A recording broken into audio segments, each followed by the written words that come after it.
Technology ಮುಂದುವರೆದಂಥ ಒಂದು ಕಾಲದಲ್ಲಿ ಈಗ ಮತ್ತೆ ಆ ಟೆಕ್ನಾಲಜಿನ ಬದಿಗಿಟ್ಟು ಬ್ಯಾಲೆಟ್ ಪೇಪರ್ಗೆ ಹೋಗ್ತಕ್ಕಂಥ ಅಗತ್ಯತೆ ನನಗಂತೂ ಕಾಣ್ತಾ ಇಲ್ಲ.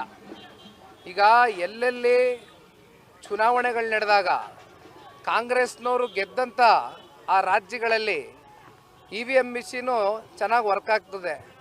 ಎಲ್ಲೆಲ್ಲಿ ಸೋಲ್ತಾರೆ ಅಲ್ಲೆಲ್ಲ EVM ಮಿಷಿನ್ ಮೇಲೆ ಮತ್ತೇನೋ ಒಳಗಡೆ ಟ್ಯಾಂಪ್ರಿಂಗ್ ಮಾಡಿಬಿಟ್ಟಿದ್ದಾರೆ, ಮತ್ತಿನ್ನೇನೋ ಬೇರೆ ಬೇರೆ ರೀತಿ ಕೈ ಆಡಿಸ್ಬಿಟ್ಟಿದ್ದಾರೆ ಅಂತ ಹೇಳೋದನ್ನು ಬಿಟ್ಟು ಬ್ಯಾಲೆಟ್ ಅಂತಕ್ಕಂಥದ್ದು ಇವತ್ತು ಅವಶ್ಯಕತೆ ಇದೆಯೇನಣ್ಣ? ಇಷ್ಟೆಲ್ಲ ಕಾಲ ಮುಂದುವರೆದಿದೆ. ಏನು ಉದ್ದೇಶ ಸರ್ ಈ ಬ್ಯಾಲೆಟ್ ಪೇಪರ್ ನಿರ್ಧಾರದಿಂದ? ಅಲ್ಲ, ಉದ್ದೇಶ ಏನಿದೆ ಅವ್ರನ್ನೇ ಕೇಳಬೇಕಪ್ಪ. ಯಾಕೆಂದರೆ ಜನ ಇವತ್ತು ಕೈಯಲ್ಲಿ ಸ್ಮಾರ್ಟ್ಫೋನ್ ಇರ್ತಕ್ಕಂಥ ಒಂದು ಕಾಲ. ಇಂಥ ಕಾಲದಲ್ಲಿ ಟೆಕ್ನಾಲಜಿನ ಇನ್ನೂ ಹೆಚ್ಚಾಗಿ ಬಳಸ್ಕೊಳ್ಳೋದನ್ನು ಬಿಟ್ಟು ಇನ್ನು ಅದನ್ನು ಮತ್ತೆ ಬ್ಯಾಲೆಟ್ ಪೇಪರ್ ಮತ್ತೆ 25 ವರ್ಷ 30 ವರ್ಷ ಹಿಂದಿನ ಸಿಸ್ಟಮ್ನ ಅಳವಡಿಕೆ ಮಾಡೋದರಲ್ಲಿ ಅರ್ಥ ನಮಗಂತೂ ಕಾಣೋದಿಲ್ಲ. ಸರ್, KR ಪೇಟೆಯಲ್ಲಿ ಹಾಲಿ ಶಾಸಕರನ್ನ ಮುಂದಿನ ಅಭ್ಯರ್ಥಿಯಿಂದ ಘೋಷಣೆ ಮಾಡಿದ್ದಕ್ಕೆ ನಾರಾಯಣಗೌಡ